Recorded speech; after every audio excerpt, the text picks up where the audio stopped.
Good morning, everyone, and welcome back to the Morning Wedge. Matt Krabs, a big weekend of basketball behind us, a lot of basketball in front of us. That time of year, we'll start to pay attention to the association a little more. But first, we absolutely want to recap Elite Eight, all those games. How are you guys feeling? How is your weekend? Good weekend. Made some money yesterday. Shout out to Miami. Cashed my biggest future of the year. So had them Final Four plus 900. That was big time. Crazy games, guys. So as you said, a lot to get into. Not the Final Four we thought, but here we are, and it's fun. Two mid majors in it. No number one seeds. No top three seeds. Right. For the first time, I think, No. a really long time. So First time ever, first time Matt. ever. See, first Yeah. time ever. So it doesn't get any better than this, guys. This is why we love March Madness. So yeah, excited to dive into the Final Four and recap the weekend. Yeah, sounds like a plan. And like you said, obviously not what any of us were expecting. FAU, San Diego State, Miami, all making their Final Four debut. This is the first Final Four with three first timers since 1970. So definitely some new territory for all of us. You take a first look at these two matchups. We'll start with FAU, San Diego State, -1.5. Where do you guys stand on this line? Krabs, we'll start with you. Yeah, give me FAU. Give me the Owls. Don't care what the lines are at. Don't care what's public, what's not. You heard Kansas State's coach going in the locker room after the game, talking to those boys, congratulating them, saying that pretty much they were the best team that they played all year, and nobody's going to beat them. They keep their heads on straight for a couple more days. They're going to keep winning. And Kansas State found that out the hard way this weekend. San Diego State's going to find that out the hard way this coming weekend, right? Give me the Owls. Give me Janelle Davis. This is a cohesive unit. When Janelle is lacking, right, they have plenty of guys to pick up the slack and come through. And, gosh, they can hit some threes. And San Diego State, their offense is very inconsistent. So we'll see. This one could get ugly. Give me the Owls. Yeah, I think this is a tough game. I haven't really made any bet on this yet. Two different styles of play. The thing yesterday with that game, the San Diego State game, was even though Creighton had the lead most of the game, it was being played at the pace of San Diego State. So if they can play you into the low 60s, they're going to win 9 times out of 10. So I think it's important to see the pace of that game. Creighton yesterday, we saw Creighton's a really good offensive team. I mean, they have 4 or 5 guys that can just beat you off the dribble. San Diego State just really didn't allow it. I thought they played an outstanding game defensively. Offensively, they can definitely go on some crazy dry spells. I mean, where they just can't score the basketball. So that is a little concerning in this game. Might look at a total here, but I think this will be a fun game. Two different styles of play. Kind of, who comes down and makes more plays at the end of the game. But as of right now, no official bet on this one, but gonna definitely continue to look into this as the week goes along. Right. Absolutely. It's funny. There's not many times you see a 5 seed in the Final Four that gets to play a worse seed.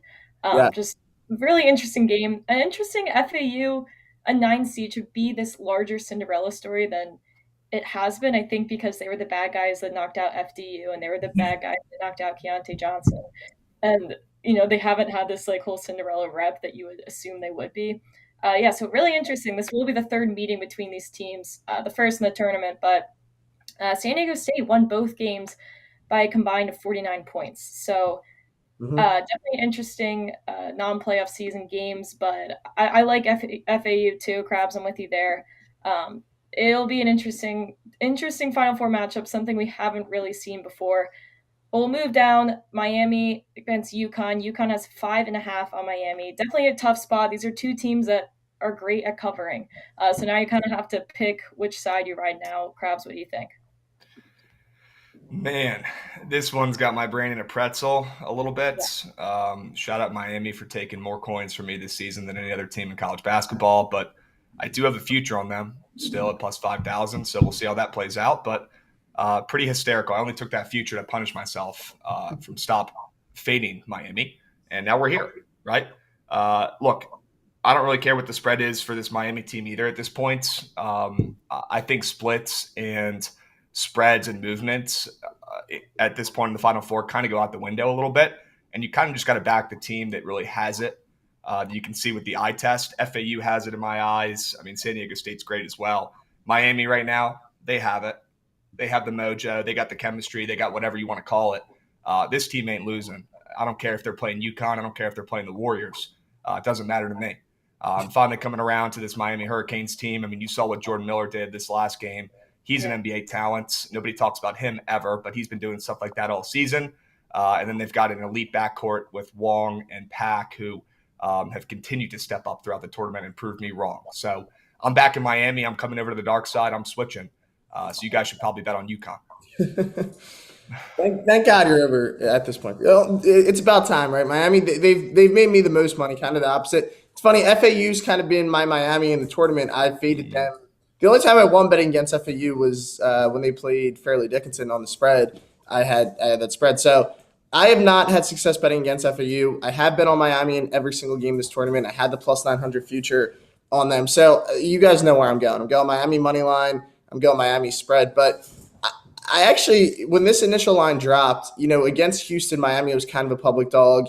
Yesterday it was pretty split, but I think they did end up being the more bet side. UConn already is being the more bet side here. I think people have just looked at UConn and how they've kind of just beaten the hell out of every team. And I understand that, they have looked really impressive, but none of that really matters, right? Now you have a week off, you go, it's a whole different setting, whole different place, whole different round. So I'm not putting any stock into, how many points they've won by. Miami won double digits against Indiana, Houston. Yesterday, the score looked a little more inflated than it was because they trailed most of that game. But I said it all tournament, if Miami could get past Drake, because Drake's style of play was going to be tough for them to keep up with, I thought they were going to go on a run, and they've kind of proved that because it's funny, Drake probably should have beat them, right? And then here they are. And then FAU on the other side, you could say Memphis probably should have beat them, and here they are. So sometimes you need a little luck late in games. But, yeah, UConn, they have been a wagon this tournament, but so is Miami. So I think it's two great teams running into each other. Kind of wish this was the national championship, to be honest. No disrespect to San Diego State or FAU, but one of these two teams, I do think whoever wins this wins the chip. But, yeah, I'm all in on Miami. I mean, the guard play, outstanding. They do have a big, remember, in Amir now who can bang a little bit with Sonogo in this spot, a little more physical than, as great of an offensive player as Drew Timme is. We know his biggest knock is defense, right? That's probably why he's not going to really make the league, not all that athletic. So I actually think Miami is more athletes that they can throw with this UConn team. I'm all in on the U. Yeah. Yeah, it's interesting you say that. A couple of things to back you up. All four of these teams, honestly, are lucky to have made past the first round, which is pretty amazing. UConn trailed by 13 at half to Iona. Miami trailed by 12 to Drake with 3:24 left in the game. San Diego State was tied with Charleston with 3:27 left. FAU trailed Memphis with 5 seconds left. Kind of crazy miracle that all four of these teams have made it where they are. Another point to back you up, yes, UConn is this well-oiled machine that really doesn't make you sweat. They like to cover. Best second half score differential in this tournament, but you know who's right behind them is Miami. Mm-hmm. So really, really tough game. That was my question to you guys. Does the winner of Miami UConn take the whole dance? I think so. I don't think it'll be easy. I mean, FAU and even San Diego State, I think they've both kind of been overlooked this whole tournament. I had San Diego State out in the first. I had both these teams out in the first round. Full transparency, right? I had Charleston beating San Diego State. That game was kind of wild. San Diego State controlled the whole game. Crazy cover, but they controlled the whole game. And yeah, I mean that FAU Kendrick Davis play where it looked like Memphis called a timeout, right? It looked like they had the timeout.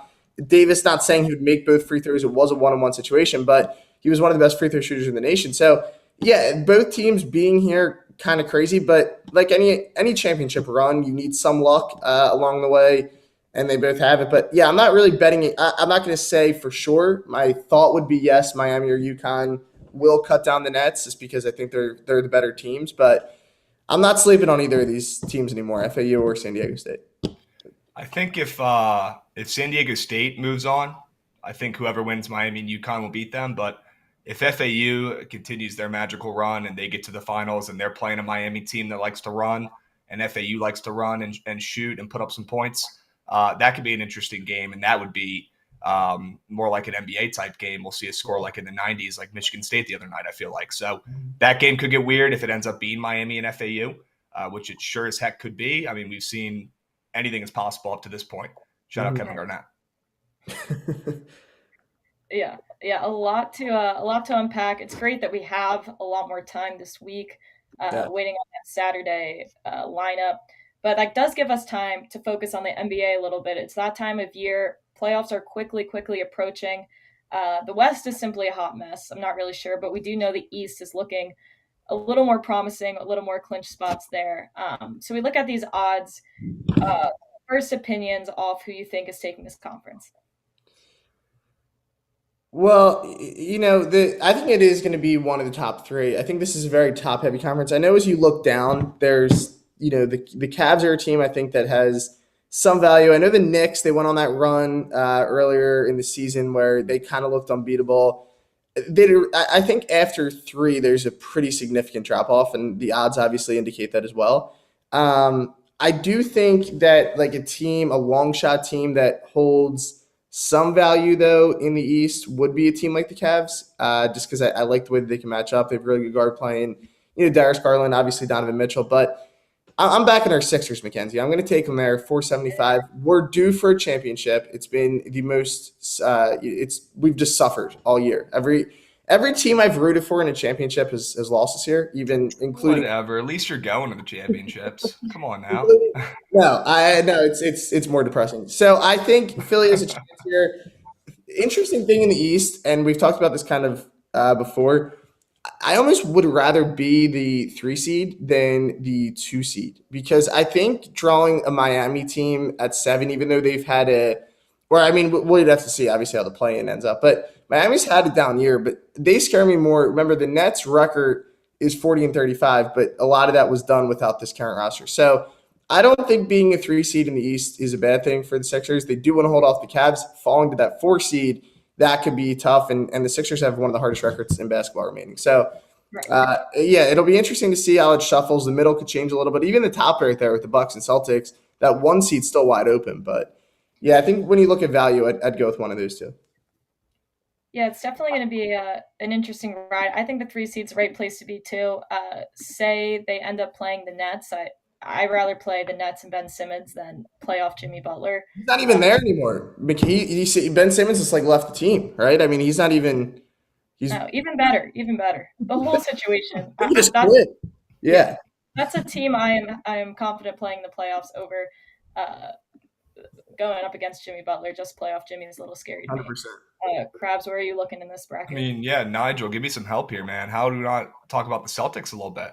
With 2 of the youngest stars in the NBA and Jason Tatum and Jaylen Brown. How do we not talk about the Celtics at plus 155? Mm-hmm. Yeah. I mean, it's fair. I think we talk about the Sixers. I'm confident they could get past the Bucks. Something about playing the Celtics, clearly history says that it doesn't usually go our way. Mm-hmm. So that would be tough. I mean, there's definitely a version of the story where the Celtics come out of this. It'll probably end up being the boring old Bucks who nobody wants to take, and everyone's tired of seeing Giannis just be a beast and win games in boring fashion, right?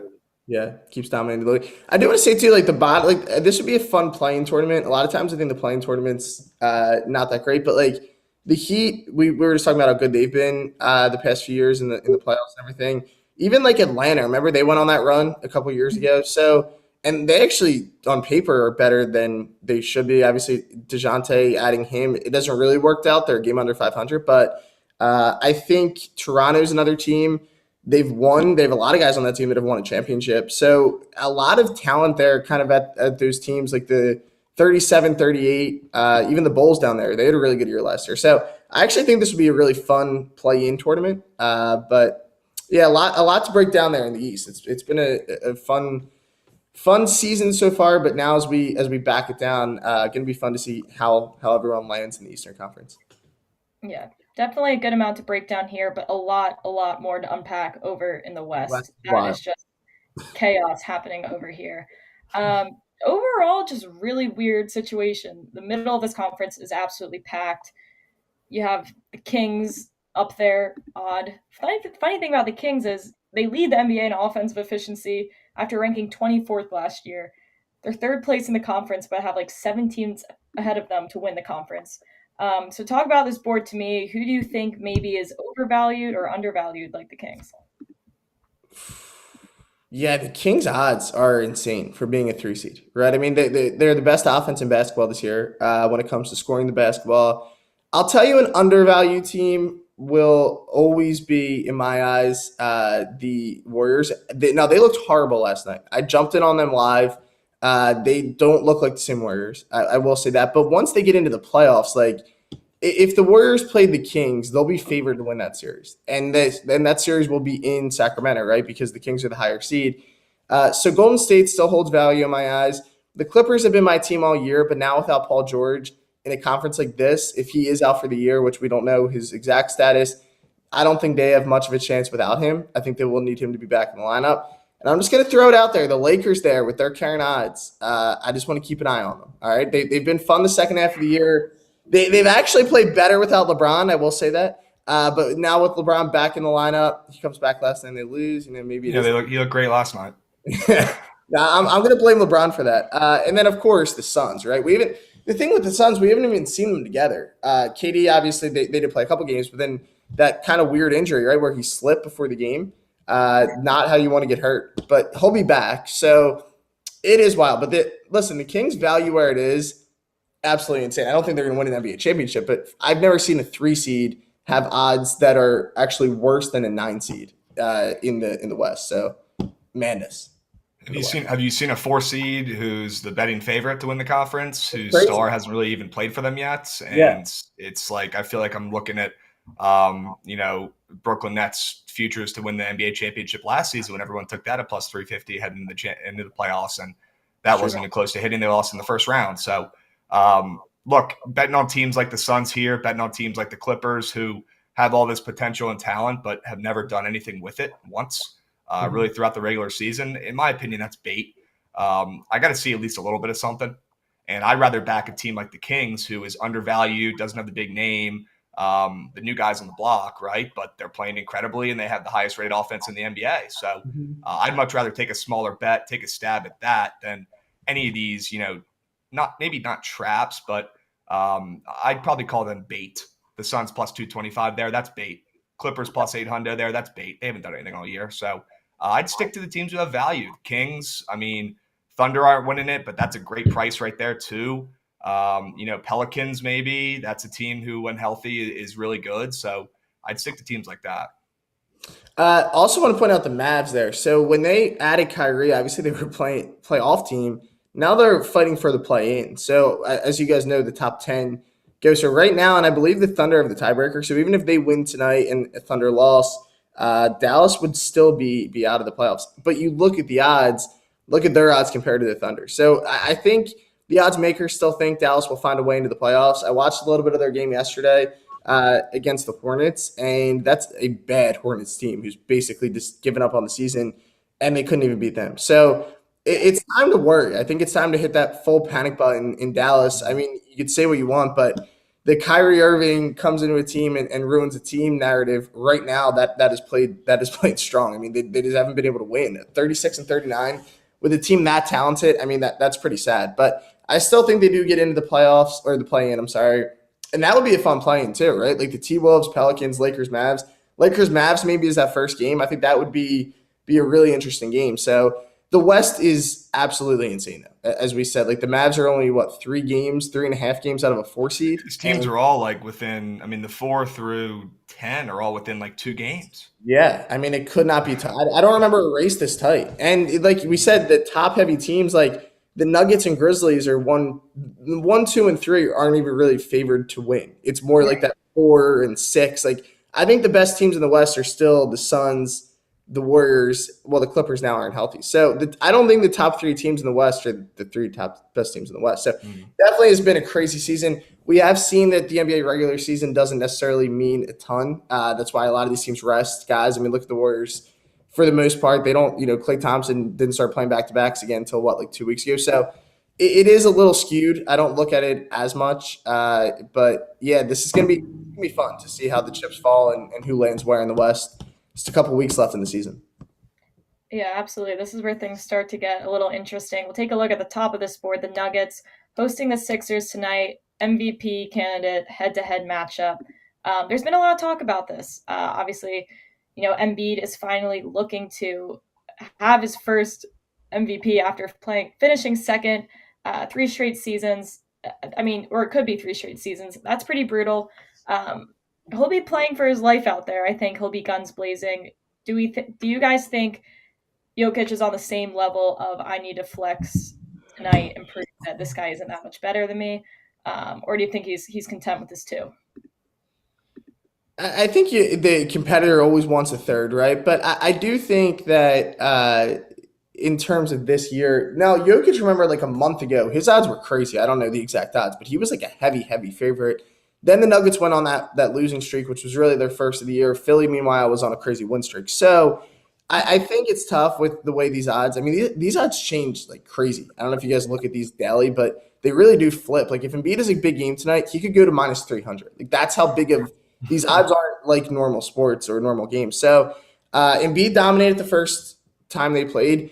Listen, obviously I'm a Sixers fan, but he has dominated Jokic. I mean, you can just look up the stats. Like he's dominated them when they've played. I do think Joel Embiid's a better one-on-one player than Jokic. You could do the whole team debate, whatever you want with Jokic, but I think when they play against each other, Embiid puts up better numbers. I think it means more to Embiid because, like you said, he doesn't have any. He's been right there the last couple of years. Can make a debate that he should have won it last year. I think he turns in a strong performance tonight. It's going to be a tough game if James Harden doesn't play. Denver's lights out at home, so I don't know if they're going to win the game, especially without Harden. But I think if Embiid outplays Jokic like he did statistically the last time, I think that it definitely helps his case. Do want to say there before we get your look on the Krabs, Giannis at plus 500. There's a ton of value there, honestly. As much as I want Embiid to win it, I mean, he's all Giannis has done this year is he's had it as good of a year as any year, right? I mean, the Bucks are number one in the East, so I think his odds honestly should be shorter. I think, in my opinion, it should be Embiid versus Giannis, but I think Giannis's value is pretty insane at plus 500. So I would definitely give that a look as well. Obviously, he's got the third best odds, and there's not a lot of time left in the season. But if the Bucks close strong and he keeps up his big play, he could still 100% win this award. Yeah, it's Embiid's year. It's his year. Okay. They're not going to give it to Jokic for a third straight year. Not good for the NBA. Voter fatigue. Nobody wants to see that, so they're not going to do it. It's Embiid's year. Now, that does not mean that they're going to win tonight or cover tonight against the Nuggets, and we'll get to that one in a little bit. But Embiid deserves it this season. I mean, the guy's freaking prop tonight's at 35. Give me a break. This dude's a machine. It's about time he gets one. He's deserved it probably the last couple of years, if you ask me. So feed the man, his MVP. He earned it. He's one of the best players in the league. But that does not mean the 76ers will do anything in the postseason or do anything tonight. Oh, yeah. Well, yeah. What do you think, Mackenzie? What do you think about Yeah, I mean, I think if the league wants to give Jokic a third MVP and with all that carries, it would have to be so unquestionable and like without any doubt that he deserves that. And I think at this state right now, I don't think he has this large enough gap against Embiid to do that.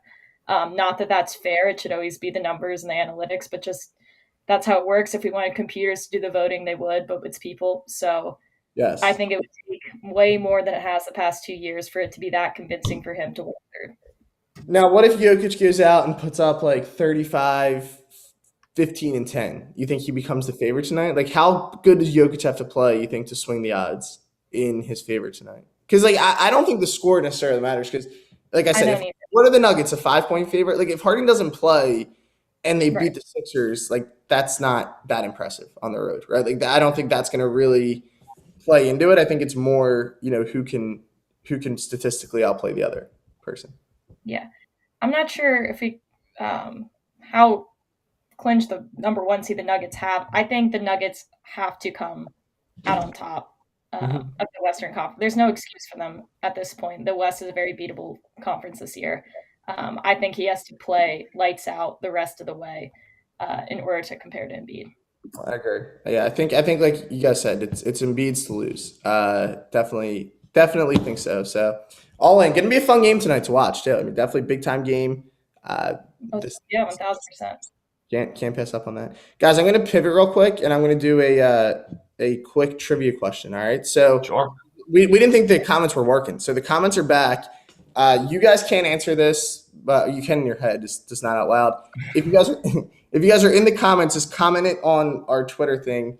We're just gonna do Twitter, even though I guess we could do YouTube too. But anyway, quick trivia. All right, so I'm gonna let people shuffle in real quick. It's the first person, then you get a week of my OC Premium. So I just tweeted it out.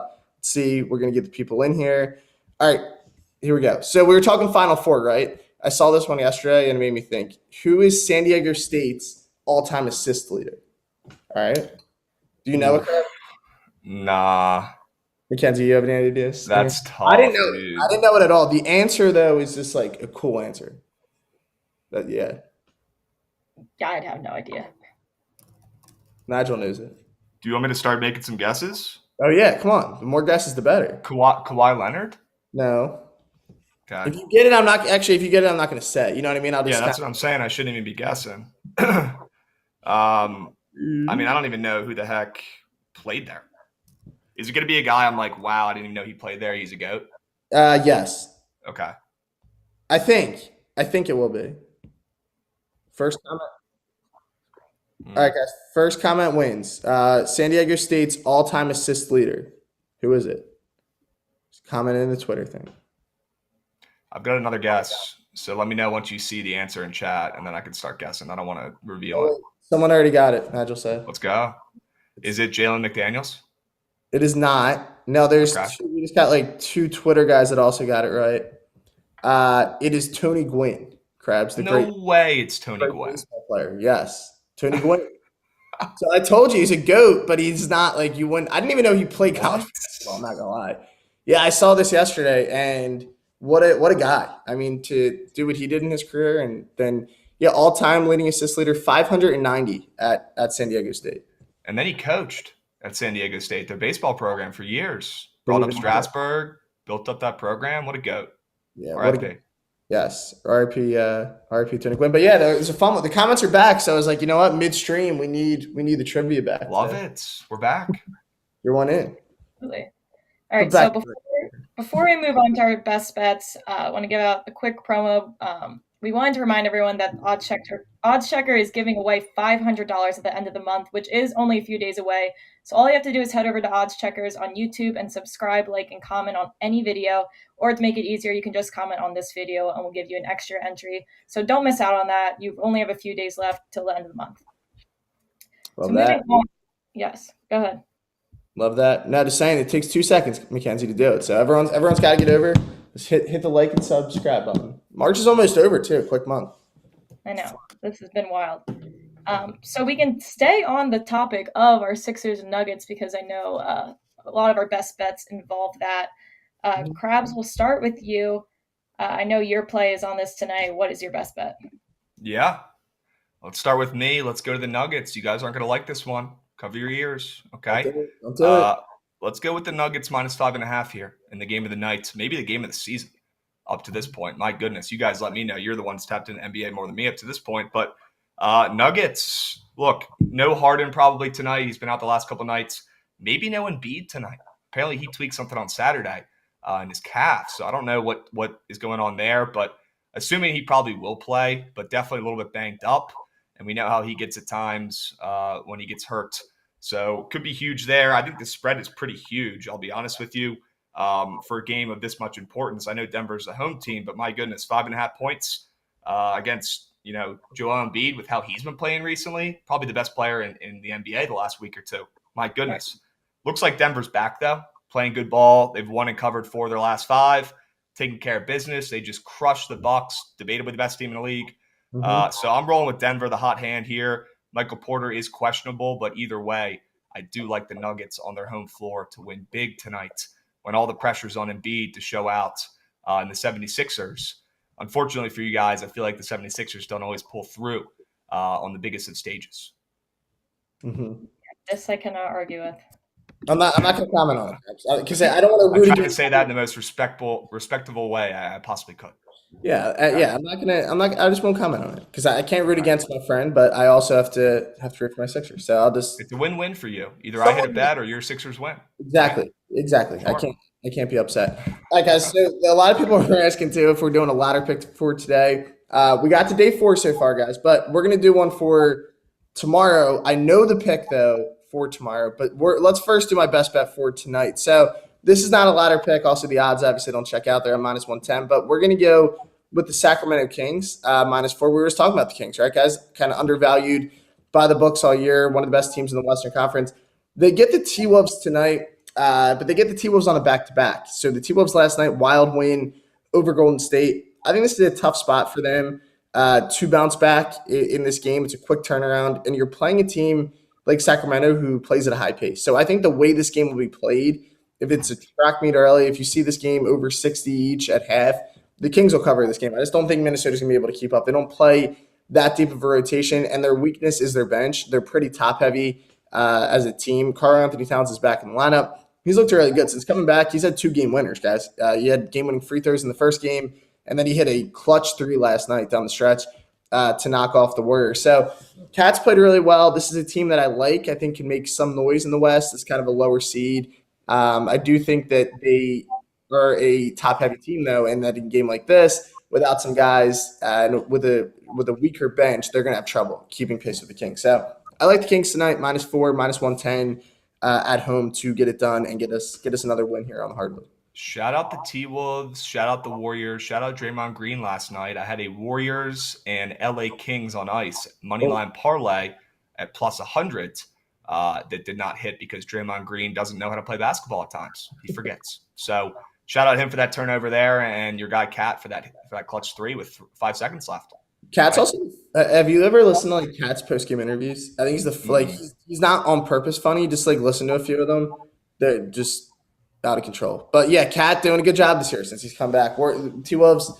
But that's a tough loss, Krabs. I didn't know you had a parlay like that. I jumped on them live and I thought it was over. I did think it was over, but Warriors this year, guys. It should have been over. All they had to do was run the clock out, and they turned the ball over at the end. So brutal, but we move. Tough way to lose. But yeah, bounce back today. But anyway, yeah, Kings -4. They do get it done tonight. Yeah, brutal stuff. We recovered today. I'm going back to the Sixers Nuggets. I'm going over 228.5. This is desperation coming from Philly right now. I think this team's going to be fighting for their life. The last thing they want to do is drop to the 4 seed. Sixers play the pace of their opponents. I think the Nuggets are a fast team, especially at home. Their offense has been on fire. There's no doubting that, even as a Sixers fan. And I think Joel Embiid's going to try to be flexing his guns. And I think the Nuggets defense don't necessarily pose a large threat to that if he is healthy.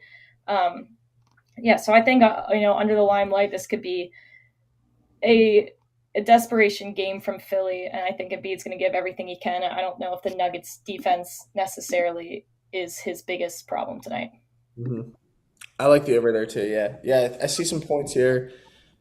As long as Embiid plays well, I don't even care about the game tonight, guys. I hope everyone's bets win. I just need Embiid to drop like 40 and kind of settle the debate. But yeah, I do think it squeaks over there for sure. 228.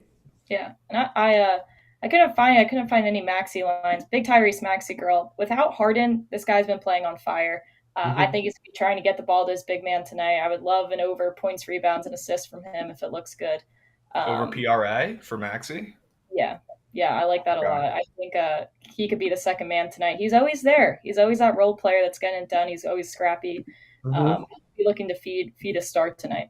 Yeah, especially if Harden doesn't go, which it does not look promising, guys, for Harden to play tonight. But let's see if he does get in. I can't find any Maxey props yet. They're probably waiting to see if Harden's playing. I think they're probably gonna wait. The books, they're scared, but yeah, they're smart. Should be a good night. And let's if you parlay these together, guys, didn't we hit our last one or 2 ago or something? We hit one recently. Throwing a little parlay, right? I think we just hit one on. I think we're 5-1 on our shows together. This lineup. Yeah, it's been hot. So I'm saying you're sound of that. You're on -110 too, so you're gonna get a pretty good payout there. You're gonna get a pretty good payout if you throw these in. Well, NBA parlay. And real quick before we go, Krabs, big game for your defenders tonight. DC defense. Sure. Comment about the most successful team in DC right now, right? The Defenders. 100%. They have all of our supports. The fan base has started to convert a little bit, though you will see some guys there with Commanders jerseys. Not many more exciting venues in sports right now than Audi Field for a Defenders game, which I never thought I would say, but it's true. It's like anybody under 30 years old who likes to drink beers in the DC area will be there tonight. I might have to go over there instead. Have you gotten to a game yet? Or is it? I've not yet. It's close to me. I have no excuses. I do need to get over there and support the best team in DC. Yes, you do. You do. Real quick, just also want to point out, Nigel just told me plus 596 for the parlay. So juicy. That'll pay. So remember, there's Sixers Nuggets over Kings -4, and then Nuggets -5, and that makes me root for the Nuggets a little more tonight, right? Then I can't be too upset if they do cover. I'm just finding ways to not get sad tonight. But yeah, that's Win-win, Matt. Win-win. win-win. It's a win-win. And B drops 50, the over hits, and then we hit our parlay. So yeah, lock that in. It's not a bad parlay. Yeah, not at all. I like it a lot. Big night for both of these teams. Sorry, I was a little distracted. I was looking at some of the Lamar Jackson Yeah, is moves. that real? I just saw that. So did you see the real quick Lamar Jackson story too? There's a guy out there that's just like acting like his agent. Did you guys see that? And they're No. yeah, the NFL had to like alert teams. So somehow he got like in contact with them, and it's just some dude like with a Bluetooth walking around like, yeah, I'm his agent. But definitely not. Now, yeah, I saw the trade request, but then Lamar just put out a tweet. What are you saying? Any He's more? just saying like thank you to my fans for your That's support. like he wants to get traded. Yeah, That's he's He requested. requested a trade. huh. I just thought I don't know if he like got traded officially, but it's just Hey, DC's not too far away. I don't know why we wouldn't try to make a move. If we added Lamar to that team, we would be a playoff team. Yes or no? Yeah, I think so. Well, Yes. the team in the NFC needs to get him because the NFC is well. I don't want this. Obviously, we're Eagles fans, but their quarterbacks in the NFC are just bad. Like there's like three good quarterbacks in the NFC. We So I also think know that the Ravens will probably want to trade him to the NFC. That's typically not a what these teams want to do with their QBs if they do move them, which they won't. They're gonna pretend like they're not hearing them, and they're gonna let him play under the tag because that's what teams do. They don't give a shit. Yeah. But yeah, if he does get traded, he's not going to the AFC. No, that's what. Yeah. Yeah. So I don't know. We'll Come on see. down, bro. DC's a nice place. We'll get you set up, Lamar. We'll get you good. You'll look good in the burgundy. This All right? Krabs pitch to you, Lamar. Make sure you're watching. We got Make we got way too much sense for us to make that move, though, so we won't do it. someone's got to go out and do it. And the Ravens, what are they doing? MVP. I know his health a little bit, but I don't get it, man. Pay the guy. He's a beast. Tyler Huntley, the Pro Bowler, said they do have a backup Pro Bowl quarterback. Don't forget Yeah, that. what a joke the Pro Bowl is. Give me a break. That's why they're hanging on to him. Now it'll be a fun day. Guy threw one touchdown this year, and he's going to the Pro Bowl to play QB. That sums up the Pro Bowl for you there. That Give me a does. break. Definitely a little sad. yeah, love it. Well, just as we thought, we had covered everything of the day. Clearly, there is always one more thing Always to more. look at, so we can dissect this the rest of the day. Maybe we'll get some more news. But for tonight, loving the NBA, Sixers Nuggets, great matchup to watch. Love the Kings, love the value on this team too. Maybe sprinkle some on the Western Conference champions. And good luck to you guys on your bets, except you, Krabs. I get it. Somebody's winning tonight. All right. This is true. All right, always a pleasure. I will be back with you guys Thursday, and hope everyone makes some money today.